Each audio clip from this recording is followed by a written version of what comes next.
Welcome back to What Arty Noobs with General Disturbance. This is the GW Panther, the Tier 7 German SPG. This one's located on the northeast corner of Arctic region, otherwise known as Vanaheim Line, and it's under the command of Wazwulf of QU1NN. And I think that's the Arty camo on that. That's not Arty. That's a fake Arty. Okay, game on. Now, otherwise known as Dracula, this is a Panther tank with a 15cm howitzer mounted on top of it. It's capable of doing 600 alpha, 39mm pen, 7.2 meters on the damage radius, between 10 and 18 seconds worth of stun. He's just spotted a couple of enemy tanks, including an AMX 1390. Rounds out. Oh, that guy knew when to pull back, but he must know we're in reload now. I wonder if he knows how long this Arty does take to reload. It's normally 25.89 seconds, but we can see here that it's Wazwulf's got it down to 22.15.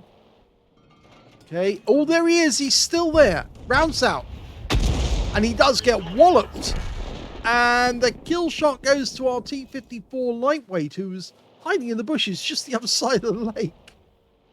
Now, he's actually had to go active now because he was spotted. In fact, there's an IS-2 shielded up on top of the duck. That's that area right up on the heights. AMX 1357 rounds out. Oh, he barely moves away, but it's only a splash for 250. But it's not good for a light tank like that to be sitting still whilst Arty shells are coming in. Light tanks obviously have less armor, and so they're more susceptible to Arty rounds. Oh, tree went down.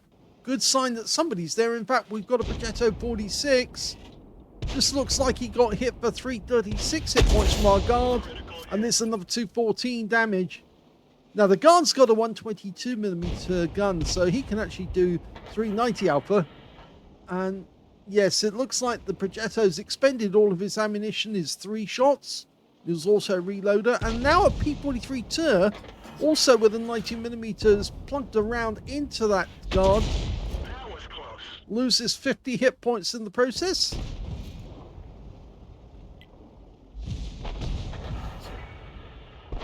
Doesn't look good for the guard, though. Unfortunately, it's down to his last few hit points.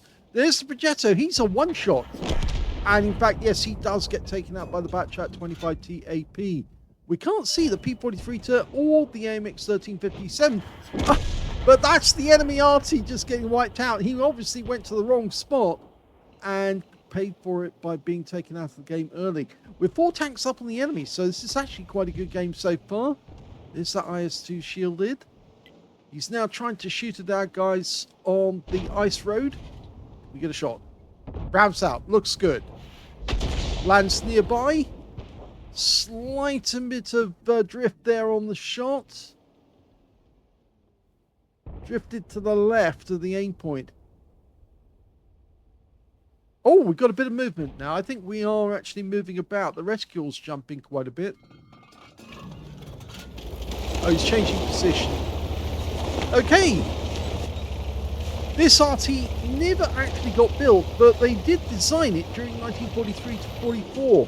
It was actually developed by Krupp and was supposed to be the next step up from the Hummel, seeing as the Hummel was built from the Panzer III and Panzer IV. That's the Panzer Mark III and the Panzer Mark IV.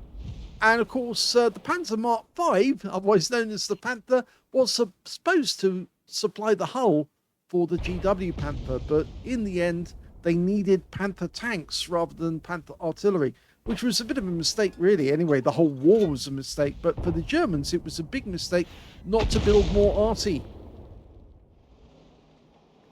Of course, by that point they were already looking at the Heischreck or Heischreck Zane, which was actually the cricket, or otherwise known as the cricket. And that was the version of the artillery from the Panzer III Mark, Panzer III Thier, which actually had the 105mm light field howitzer mounted on top of it, the same gun that you find on the PP.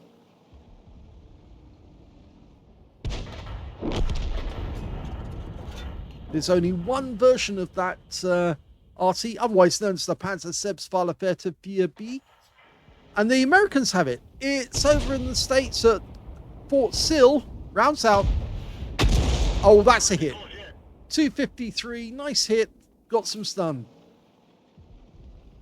Yes, the Americans worked on the High-Shrek and it's now in perfect condition. They've restored it, and it's the only version of that tank left in the world. Of course, they didn't make that many of them when they first built them, and that was towards the end of the war. Anyway, we're talking about a different Arty. The Panther seems to be doing very well at the moment, and it does have a very wide arc of fire, 52 degrees, that's 26 either side of the center line. It's not as much as you get on the M53, M55, but it's still very good for a German Arty.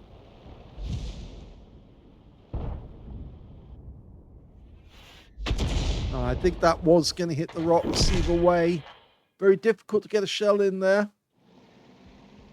Now, this Löwe is blocking our guys up in the north, and our guys down south are already moving towards the enemy cap. In fact, that AMX 1357 we saw earlier in the game is now having to move back to protect the cap area. Splash hit for 184, but he's stunned, and that makes all the difference because now we're going to start picking up stun assist. Come on, guys, hit him. Obviously, the Löwe does very good armor, and now he's lost all his stun. So any shot on him now is not going to give us any benefit, but he can fire another one in. And he gets another hit, 174. Oh, this cheeky little... The P-43 turd did an end run around our guys up on that pass. And now the M449 Liberté teaches him a lesson he won't forget. Yes, that's a very powerful French tank. Well, there's only 3 enemies left now. The Löwe up in the north here, and 2 tank destroyers. The tank destroyers are the SU-130PM and the K91PT. Oh, that one fell short, but it still stunned him. And our T-103 is lining him up for a quick shot. And it looks like he's looking the wrong way. And we just at that moment we look away, and we're looking at the K91PT down in the south. Can we get a shot in there before Wazwulf ends the game? Well, he's trying to lead the target. The target keeps changing course. Such a long-range shot, it was going to be difficult to actually get a shell directly in front of his path. There's enough tanks now in the vicinity.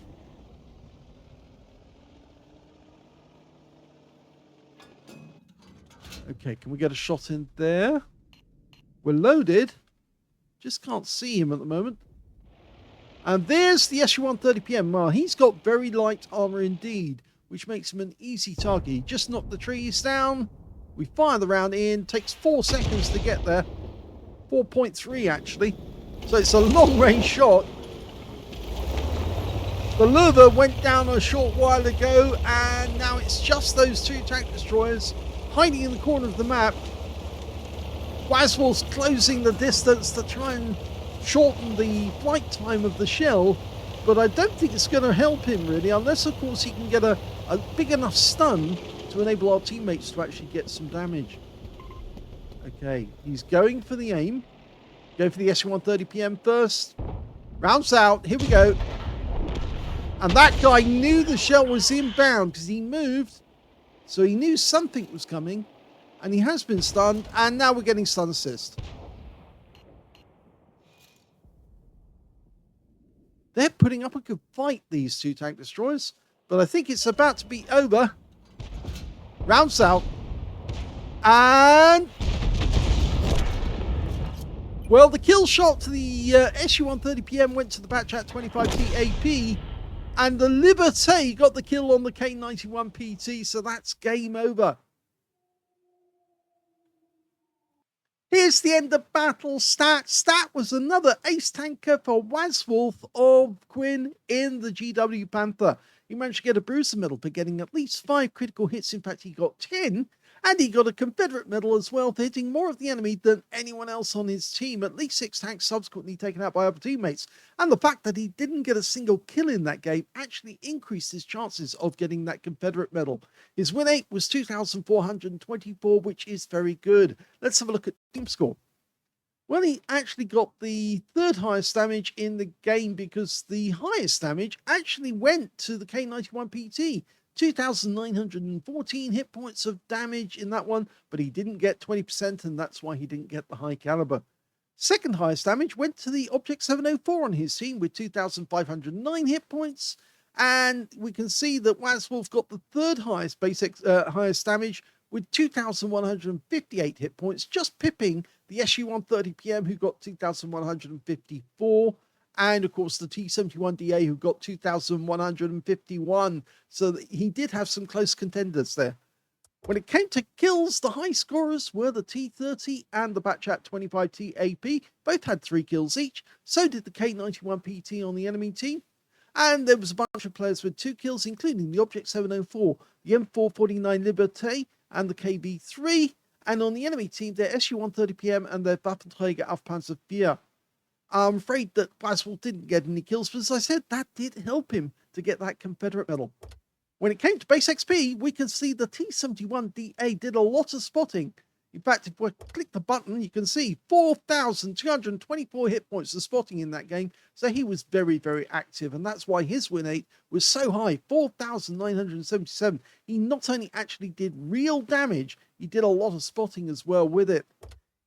The T71DA got 1,482 base, 1,102 went to Wazwulf, and they were the only 2 players who managed to get over 1,000 base in the game, with the 3rd place going to the M449 Liberté with 785.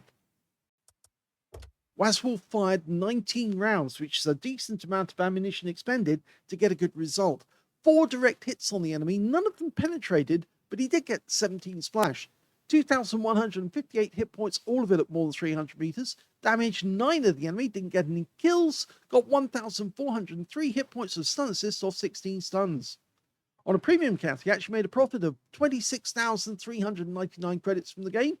And he also took away 8,265 experience points out of the game as well, getting a mission completion bonus of 6,612. So a very good game. Standard run-of-the-mill for Wazwulf, though I'm afraid he's very good at this. So yes, that's yet another ace tanker he's added to his collection.